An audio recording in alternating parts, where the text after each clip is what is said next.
Hello, അസ്സാം വലൈക്കും, welcome back to my channel. അപ്പോൾ ഇന്ന് ഞാൻ നമ്മുടെ കസ്റ്റാർഡ് പായസത്തിൻ്റെ റെസിപ്പി ഷോർട്സ് ആയിട്ട് ഇട്ടിട്ടുണ്ടായിരുന്നല്ലോ. അപ്പോൾ അതിൻ്റെ ഫുൾ റെസിപ്പി വീഡിയോ ആണ്. അപ്പോൾ നമുക്ക് അതിൻ്റെ വീഡിയോ കണ്ടിട്ട് വരാം. ഓക്കെ. അപ്പോൾ അതിന് വേണ്ടി ഞാൻ കുറച്ച് സേമിയ എടുത്തിട്ടുണ്ട്. പിന്നെ നമ്മുടെ ബ്ലാക്ക് മുന്തിരിയില്ലേ, അതും എടുത്തിട്ടുണ്ട്. കുറച്ച് ടൂട്ടി ഫ്രൂട്ടി, അതൊക്കെ ഓരോരുത്തരെ ആവശ്യാനുസരണം എടുക്കാം കേട്ടോ.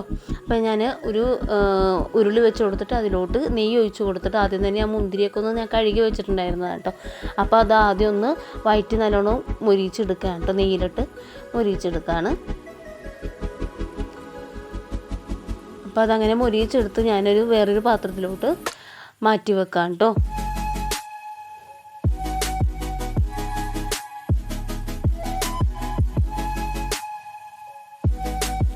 ഇനി അതേ സെയിം പാത്രത്തിൽ തന്നെ സേമിയയും കൂടി ഇട്ട് കൊടുക്കുന്നുണ്ട്. ഇട്ട് ഒരുപാടൊന്നും നമ്മൾ നോർമലി പായസം വെക്കണ പോലെ ഒന്നും വയറ്റെടുക്കുന്നില്ല കേട്ടോ. അധികം കളർ ചേഞ്ച് ആവുന്നതിന് വേണ്ടി ജസ്റ്റ് ഒന്ന് നെയ്യിലിട്ടൊന്ന് മിക്സ് ചെയ്തെടുക്കുക, അത്രേ ഉള്ളൂ.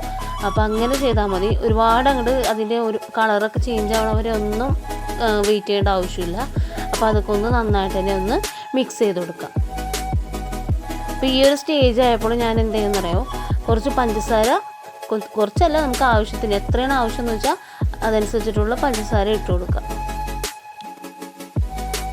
അപ്പോൾ നമ്മൾ ഈ പഞ്ചസാര ഈ ടൈമിൽ ഇടുമ്പോഴെന്ന് വെച്ചാൽ പെട്ടെന്ന് അതിൽ കിടന്ന് കളർ ചേഞ്ച് ആവാനുള്ള ചാൻസ് ഉണ്ട്. അതാണ് ഞാൻ ആദ്യമേ നെയ്യിൽ ഒരുപാടിട്ട് മുരിക്കേണ്ടെന്ന് പറഞ്ഞത്.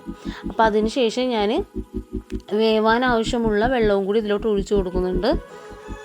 എന്നിട്ട് നമുക്കിത് മൂടി വെച്ച് വേവിച്ചെടുക്കാം.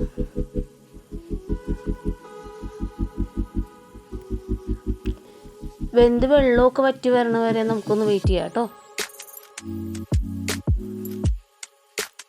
അങ്ങനെ അതവിടെ വേകുന്ന ടൈമിൽ ഞാൻ വേറൊരു പാത്രം വെച്ച് കൊടുത്തിട്ടുണ്ട്. അതിലോട്ട് നമുക്ക് പാലൊഴിച്ച് കൊടുക്കാം. ഞാനത് ഈ പാത്രത്തിൽ ഒരു 1.25 കപ്പാണ് എടുത്തിട്ടുള്ളത്. നമുക്ക് സേമിയയുടെ ക്വാണ്ടിറ്റി അനുസരിച്ചിട്ട് കൂട്ടുകയും കുറയ്ക്കുകയും ചെയ്യാം കേട്ടോ. അപ്പോൾ ഞാൻ കുറച്ച് പാൽ ഞാൻ മാറ്റി വെച്ചിട്ടുണ്ടായിരുന്നല്ലോ. അപ്പോൾ അതിലോട്ട് ഞാൻ കുറച്ച് കസ്റ്റാർഡും കൂടി മിക്സ് ചെയ്തിട്ട് നമുക്ക് പാലൊന്ന് ചൂടായി വരുമ്പോൾ നമുക്ക് അതിലോട്ടിട്ടൊന്ന് മിക്സ് ചെയ്ത് കൊടുക്കാം കേട്ടോ. അപ്പോൾ കസ്റ്റാർഡ് നല്ലോണം കട്ടയെ കുടച്ചിട്ട് വേണം കേട്ടോ. അല്ലെങ്കിൽ അതിലിടുമ്പോൾ തന്നെ അതിൽ പാല് ചൂടായി കഴിഞ്ഞ് ഒഴിച്ച് കഴിഞ്ഞാൽ പിന്നെ കട്ടയെ കുടഞ്ഞ് കിട്ടാൻ കുറച്ച് പാടാണ്. അപ്പോൾ അതുകൊണ്ട് തന്നെ പാല് ചൂടായി കഴിഞ്ഞപ്പോൾ ഞാൻ ആ മിക്സ് ഇട്ട് കൊടുത്ത് ഇനി നന്നായിട്ടൊന്ന് ഒരുപാട് കുറുകണ്ട, ഒരു ജസ്റ്റ് ഒന്ന് കുറുകി വരുമ്പോൾ നമുക്ക് വേവിച്ച് വെച്ച സേമിയ ഇതിലോട്ട് തട്ടേണ്ടതാണ്.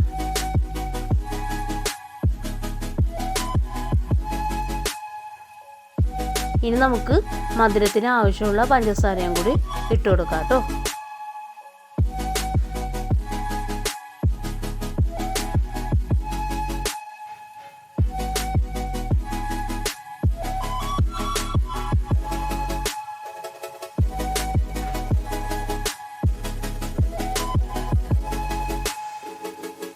ഏകദേശമൊക്കെ ഒന്ന് ചെറുതായിട്ടൊന്ന് കുറുകിയൊക്കെ വരുന്നുണ്ട്, ഒന്ന് തിളച്ചൊക്കെ വരുന്നുണ്ട്. നമ്മുടെ കസ്റ്റാർഡൊക്കെ ഒന്ന് വെന്തിട്ടുണ്ട്.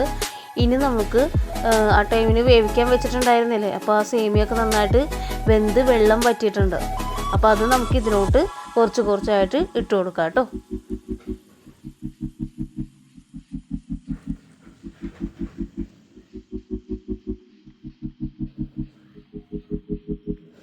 അങ്ങനെ അതെല്ലാം ഞാൻ ഇട്ട് കൊടുത്തിട്ടുണ്ട്. എന്നിട്ട് ഇതുപോലെ ഒന്ന് മിക്സ് ചെയ്തെടുക്കുക. പിന്നെ നമ്മൾ ആദ്യം തന്നെ ബ്ലാക്ക് മുന്തിരി ഒന്ന് നെയ്യിൽ വറുത്തിട്ടുണ്ടായിരുന്നില്ലേ, അപ്പോൾ അതും കൂടി ഇട്ട് കൊടുക്കാം കേട്ടോ. അപ്പോൾ ഇത്രേ ഉള്ളൂ. ഇനി ഞാൻ ഫ്ലെയിം ഓഫ് ചെയ്തൊരു ഗ്ലാസ്സിലോട്ട് അത് പകർത്തിയിട്ടുണ്ട്. ഇനി ഞാൻ വെറുതെ ഒരു ഡെക്കറേഷന് വേണ്ടിയിട്ട് കുറച്ച് ടൂട്ടി ഫ്രൂട്ടി, ഇതിൽ പല കളറായിട്ടുള്ള ടൂട്ടി ഫ്രൂട്ടി ഉണ്ടായിരുന്നു കേട്ടോ. അത് പൊട്ടിക്കാനുള്ള എളുപ്പത്തിൽ ഞാൻ ഫസ്റ്റ് കണ്ട കളറ് റെഡാണ്.